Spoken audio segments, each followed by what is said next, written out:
churches have feed the hungry and they take care of the sick or send money to different areas or whatnot, man, and so that's the justification of the tithe, you know, and that what now? That's their justification behind the tithe. Well, we're taught today that the tithe is strictly for the church.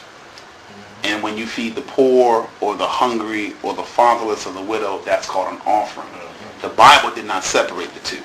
And the church has to say so where it goes or whatnot. Where it goes. But we just read that they were commanded themselves to give to the fatherless of the tithe. As individuals. To give to the Levite, to give to the fatherless. He said the stranger that lives with you. Because they had servants. They had, some of the Egyptians came with them out of Egypt. They had people, foreigners that would live with them. He said, you give to them of the tithe. You give to them of that.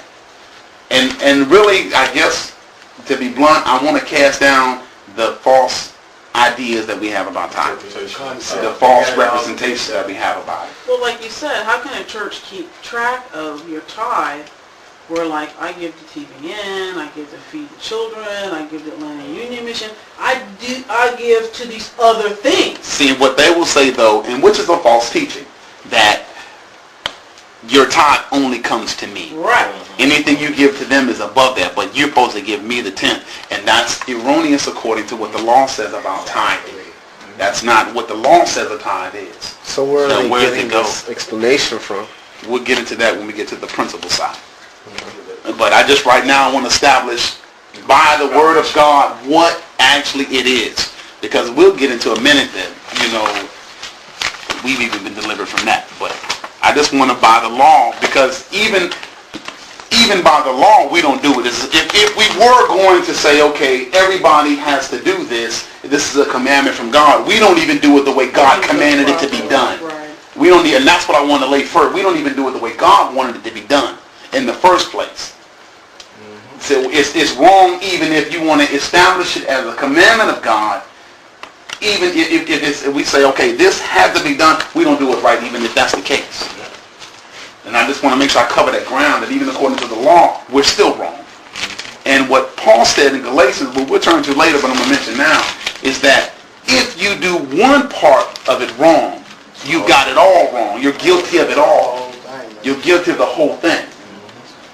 And I've never met or heard and it's not a blanket statement, but in my personal life, I've never heard on TV or anybody that teaches it this way. Anybody that covers it this way. Turn to Deuteronomy 26. Go to 26.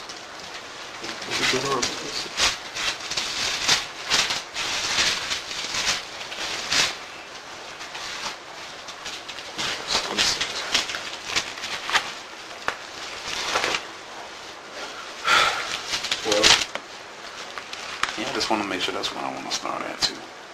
If you thought, well, the money you give to the church that in turn sponsors their programs is tithes, then you might as well say your taxes are tithes, because they pay for poor and people who need medical care. Your taxes pay for Medicaid. Your taxes pay for welfare. You can say your taxes are. The government is what do they call that? A manager of your tithes as well. And it's funny you say that because government takes care of people better than the church does. Yeah, on a larger scale, you're right. They take better care of the church than they do. They feed the poor and they give. Well, you think of welfare, free medical care. how many billions they give out in aid to those that are in need. The government takes care of people better than the church does. Say, well, my taxes are. I think that's one of the first things I talked about. And according to the Bible, if you wanted to say that, it would be true. Right. And that's what, like I said, and we're going somewhere. We're going somewhere. Yeah. Right. And I want all this to be in our minds, though, when we get there. Well, I actually want to read from the beginning of 26 because it does mention the word tithe in verse 12, but everything before that he's speaking about giving an offering, and it's included in that. Your first fruits. He says in verse 1, it says, "And it shall be when you come into the land which the Lord your God is giving you as an inheritance, and you possess it and dwell in it, that you should take some of the first of all the produce of the ground, which you shall bring from your land, that the Lord your God is giving